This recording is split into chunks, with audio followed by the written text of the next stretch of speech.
welcome to our lesson for today. Yes. So let's start this lesson by talking about what we talked about last time. So remember, last time we talked about how David kept his promise to Jonathan, his friend, by taking care of Jonathan's only surviving son, Mephibosheth. Yes. And also how David was so kind to Mephibosheth because he didn't know who he was. And yet he took him and he said that you will live here and I will have given you all of this land that belonged to your grandfather. A lot of kindness. Even though Mephibosheth was of no use to David at all, he showed a lot of kindness. So now we're gonna see what happens next to David. So now David is in the palace and he's now king. He's in the palace, he's enjoying himself, but they need to go out for war. And then Joab, who was the general, takes the whole army out for battle, but David does not join them in that battle. David stays back at the palace. Yes, and all he's doing is sleeping and waking up and enjoying himself and doing nothing. So one afternoon,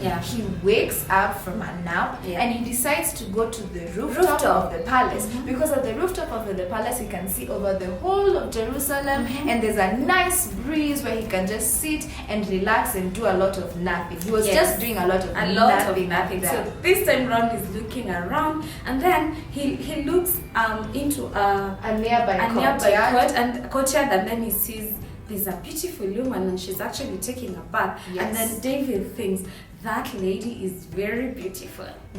So he looked and he looked and he looked, and the more that David looked out at that nearby courtyard at that woman, the more he wanted her to be his. So he called his servant and said, go find out who that is. Go and find out who that woman is. And the servant comes back and tells David, that is Bathsheba. Bathsheba is Uriah's wife. And Uriah is one of your soldiers who has gone out for battle, who is actually in the field fighting.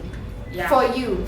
And then David hears this and he tells his servant, okay, go and bring her here. Go and bring her here to the palace. Now, by this time, David was not thinking about Uriah, who had left his wife at home so that he can go and fight for David. He did not think about God's commands. And in God's commands, it says, do not commit adultery. Now remember, we said adultery is when someone decides to take someone else's husband or wife to be theirs. And that is what David had done. And also there's another covenant David is breaking right here, because one of the commandments is do not covet. And so to covet is to look at something that is not yours, and then you want it for yourself. You want it so much for yourself, and you want it to be yours. So when Bathsheba arrived at the palace, David made love to her, and then Bathsheba went back home. So a few weeks later, Bathsheba sends a message to David, and this message says, I am going to have a child. And immediately David knows that child is mine. He knows that child is going to be his. And also he realizes that soon everyone is going to find out what I did. He's going to find out that I took someone else's wife. I took Uriah's wife while he was far away fighting in a battle. So then David had to make a plan, and he decides, I have to come up with a plan so that no one will know what I have done at all. So imagine, children, just because David had an idle mind, and remember, an idle mind is the devil's workshop. So just because he was idle doing nothing, he will not go for battle. He would just take a nap every day in the afternoon, wake up, go to the rooftop and just look out. And this one time he looked out and then he sinned. So just because he was idle, all these things happened to him because he was idle. So as children of God, we can never be found idle. Don't ever allow yourself to be idle. Just find something to do.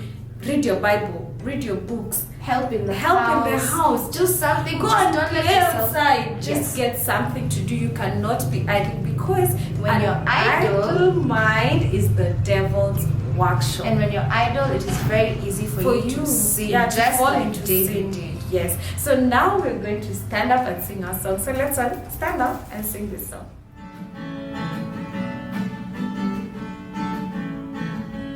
Okay, kids, so we've just talked about how David broke 2 of the 10 commandments. And the first one was do not commit adultery, and then the second one was do not covet. So David broke both of these commandments. So now we're going to sing about the 10 commandments so that we remember them and we know that we should never ever break any of them. So everyone stand up and help us sing about the 10 commandments.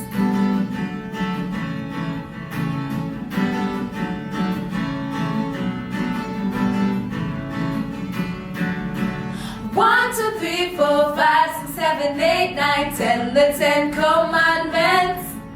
You'll discover how to love God and each other when we keep the 10 commandments. 1, 2, 3, 4, 5, 6, 7, 8, 9, 10, the 10 commandments. You'll discover how to love God and each other when we keep the 10 commandments. God first, no idols, don't misuse God's name. Worship and rest, honor your parents, this will bring God fame. When we keep the 1, 2, 3, 4, 5, 6, 7, 8, 9, 10, the 10 commandments. You'll discover how to love God and each other when we keep the 10 commandments. No murder, no adultery, don't steal, don't lie, don't covet. Now I know you're gonna love it. By God's grace we're gonna fly. When we keep the 1, 2, 3, 4, 5, 6, 7, 8, 9, 10, the 10 commandments. You'll discover how to love God and each other when we keep the 10 commandments. God first, no idols, don't misuse God's name.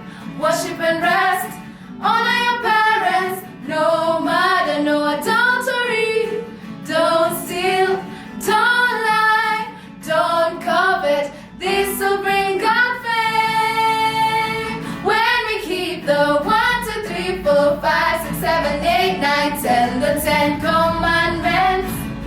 You'll discover how to love God and each other when we keep the 10 commandments.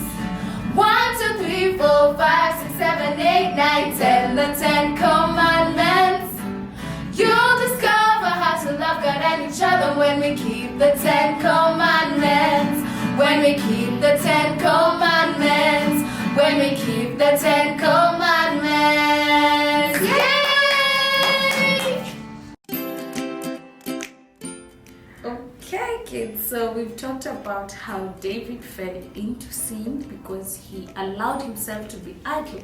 Because instead of going for the battle, or doing work, he decided to just stay at the palace and take naps and rest at the top of the palace, on the rooftop where he can see everything. Yes, doing a lot of nothing. Yes. So we said as children of God, we should not allow ourselves to be idle because an idle mind is the devil's workshop. So we are going to make a sign that will always remind us not to be idle. So for this, I've just made a shape. I just took my manila paper and then I drew lines to create a shape. You can actually do any shape you want. You can do a circle, you can do a rectangle, you can do a triangle or a hexagon. Yes. But us, we have an octagon because Yes. it has 8 sides. Yeah, you can do all that, but for us we have an octagon. So what I'll do, I'll write first. So I'll just write inside my shape. I'm going to write no idling so that we always remember not to idle. So I'll take my pen and I'll write in big capital letters. No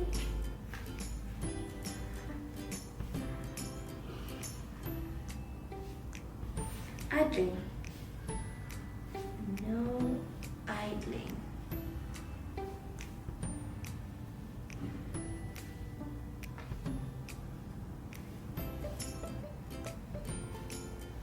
So make sure they're big and they're bold. Yes. So, because I want them to be very big and very bold, what I'm going to do, I'll take colors.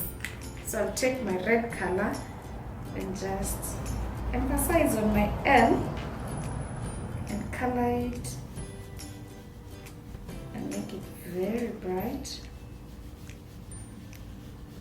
so that the no can be seen from a distance. Then my O also, Just make it bold. make them very bold. No.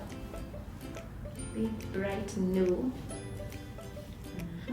So remember, you can use any color that you want, not just red. Yeah. My sign is pink.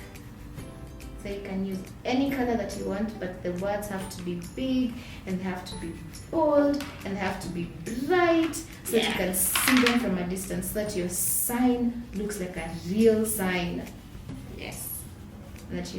So that you always remember not to be idle. So anytime you're idle, you see the sign and you remember, no I'm idling. not supposed to be idle, so I'll continue with my red color, I think. It's better. Make it big and bold and bright.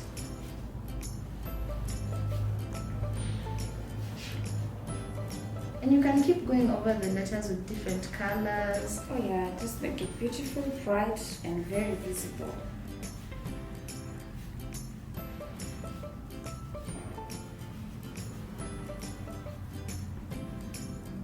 And also, children, remember, because we are children of God, when you find yourself idle and you don't know what to do, just pray and ask God to show you what to do. Because He's our Father, He'll always show us what to do. Because He does not want us to be idle. He does not want us to fall into sin. Exactly, because David was idle, so he fell into sin.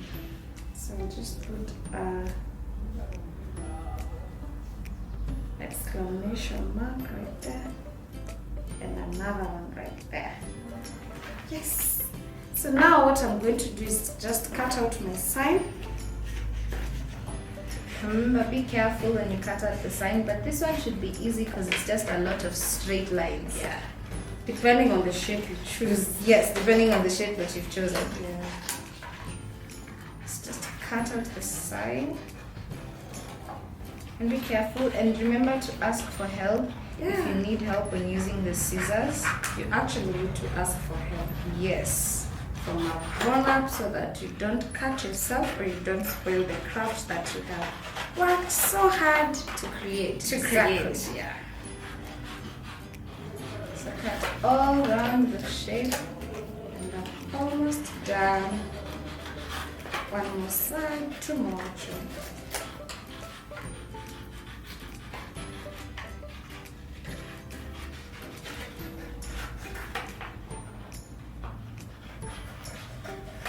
Yes, and there I have my sign. And so what I'm going to do now, I'll take my pole. So I just rolled up paper to make it this size. You can use a straw, you can use a stick, You can use a pencil, you can use anything that's rolled up that you can actually hold like this. So what I'll do, I'll just staple it right on my sign. Bring it all the way to there. Make sure you staple it and it's firm. So make sure you staple it a lot of times. Make sure you make it very firm. I think mine is firm enough. So you can see there no idling. So you can always carry this around to remind you not to idle around, or when you see your friend is idle, just show them no idling, so that you cannot fall into sin and so that you can help your friend not to fall into sin. So that's our craft today, and that's our lesson today. Until next time, bye.